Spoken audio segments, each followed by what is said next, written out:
with the assumption that the only two options are $45,000 to do it internally or $125,000 externally. As Commissioner Chris stated, there has been no cost assessment. We currently give $1.1 million to Bay Area Legal Services. It's my understanding we have not had any significant dialogue with them regarding this, particularly with respect to how much it would potentially cost. So I'm just not agreeing with the assumption going in that we have two options here. I certainly want to get more information on the cost. Chair, and thank you, Commissioner Christ, for your impassioned words. And you're absolutely right, action speaks louder than words. And this board is on the path to taking no action. And taking no action based on the facts that we presented, which some of you obviously were not listening to.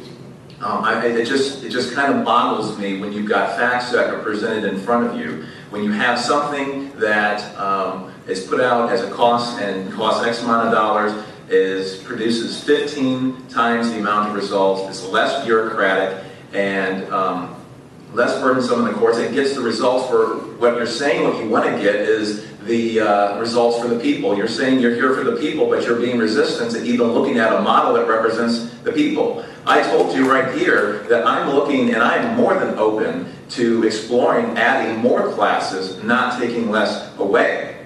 It's just that when you have a model that is failed and that even their own people said was representative and was suited for one particular county and may not work in other areas, and in no other jurisdiction has taken up on that model, how is that representing the people? Well, again, we're getting on the board of doing absolutely nothing, which in your words you said is unacceptable. Well, again, we need to start with something, and start with something that works. And yes, we can tweak it along the way. It's really interesting when we talk about economic development and expanding our economic development department and resources we commit to that, we don't even balk at that. But when we look at people that are low-wage earners, that are struggling day to day to make ends meet, we're having a conversation about $45,000 versus $125,000.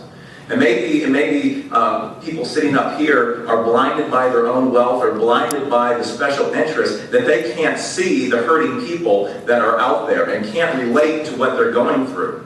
I want to get this rolling as much as you do, but if we're stuck on a model that is represented by an interest group that has made it very public that this is the model they're trying to get counties to adopt and make it harder for individuals to recover wages and to make it more frustrating so that they just go away, that's unacceptable to me. This is about helping people that can help themselves the least because they don't have the financial means to do so.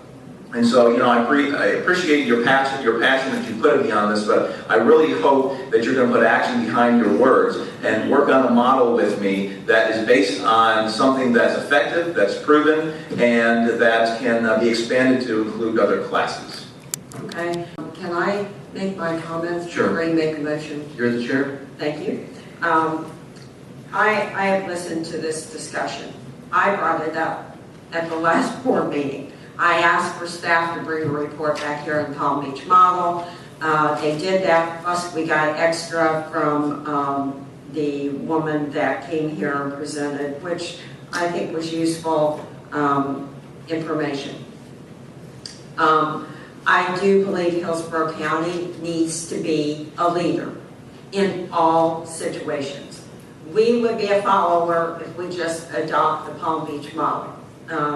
I do, after studying it, I do believe there are still some weaknesses that we need to shore up to make our own. Going to Commissioner Chris' comments, I think that that's appropriate.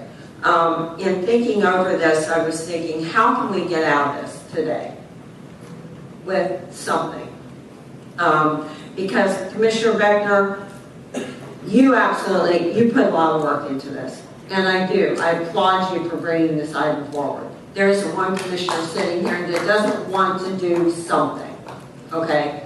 It's what that something is and how we can reach that consensus, as Commissioner Chris said. I went through the ordinance and I talked with our county attorney. We could still adopt an ordinance, but it wouldn't have the process in there. We would take the ordinance and take out sections 4, 5, and 6, which is actually the administrative process of the ordinance. So we would still be making the statement. Then what we could do is ask the county attorney to bring a resolution back that would be descriptive of the administrative process based on our input today and what they feel in discussions with staff would be better for us in moving forward.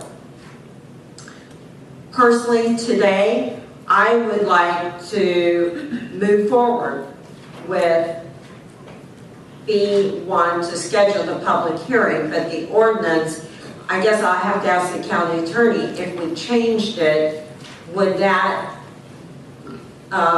entail us coming back to schedule another public hearing because we don't have the exact ordinance in front of us?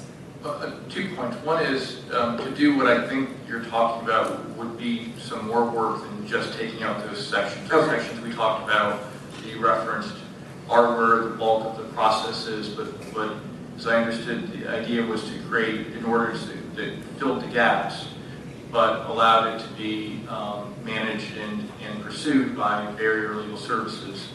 And I think we would need to do a little bit more work beyond just taking out those sections to be confident that it's solid and defensible. I think that's the bones of it, what you described, but I think it would take more work to get that done. What I'm asking is, can we do the ordinance still, but do a resolution in regards to the actual administration of the ordinance?